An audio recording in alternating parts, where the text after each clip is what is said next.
Okay, now for the psoas. The psoas is one of the bigger ones for lower back pain. The psoas is a hip flexor, and this is the one that major postural muscle of the body. So what we're going to do with this one is try to relax the psoas muscle as much as possible.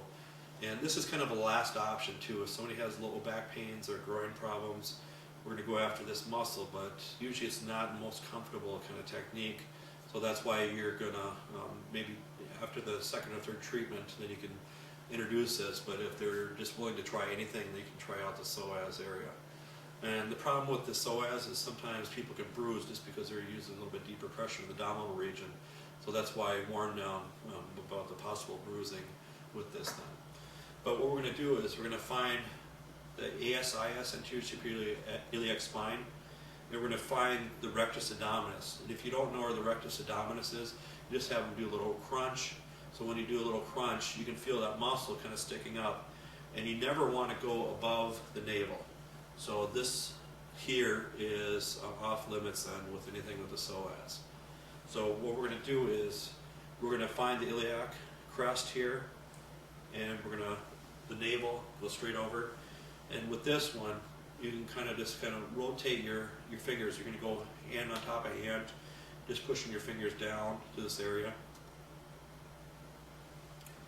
And some people will go all the way straight down until you can't go anymore, and then kind of hook and go underneath the colon to get the psoas muscle. But the problem with that is if you don't have one-on-one instruction, it'd be a lot better to have an instructor show you how to get that area just to make sure, because you don't want to rupture anything. But this is a little bit simpler technique, so you're not going all the way down.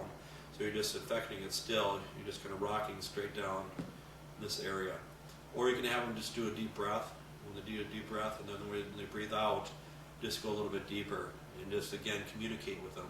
And they're going to notice if it's a totally different sensation. So if you're in the wrong area, so make sure you communicate with this kind of technique. So again, just do the basic one, like 3 or 4 breaths until it's a little bit of a layer then that way. And then once you get to that spot, you can just tell them slowly, just lift up your knee a little bit. So you just have them, and then just tell them to slowly move their knee around in different positions. And you can just kind of slide your fingers around in different areas when they're moving at that.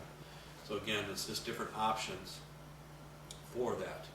But with this, it helps out wonders with, sometimes it can mimic groin problems. So if they're having any kind of groin injuries, you're going to maybe test this area too. So again, we test the groin area, but if you're not getting any benefit out of it, then you might have to ask them and see if you can get in the psoas region. And another option is the iliacus. So the iliacus, you find the iliac crest here, and what you have to do with this one is kind of push straight down to the table, just for a little bit, and then kind of hook it. What you're going to do is you're going to hook it towards yourself, and that's the iliacus trigger points. So the psoas major and the iliacus, both of those together are considered the iliopsoas group. So what we're going to do is we're going to, again, push down a little bit and then hook it. So you're going to get the anterior part of the pelvis region. And that can refer pain down to the groin area too. So that one you don't have to use as much pressure compared to the psoas region. So again, push down and then kind of hook towards yourself a little bit. And if you want that to open up a little bit more, what you do is have them flex their knee and then externally rotate like this. So it kind of opens it up a little bit more too. So you're getting at the iliacus then, in those areas then, okay?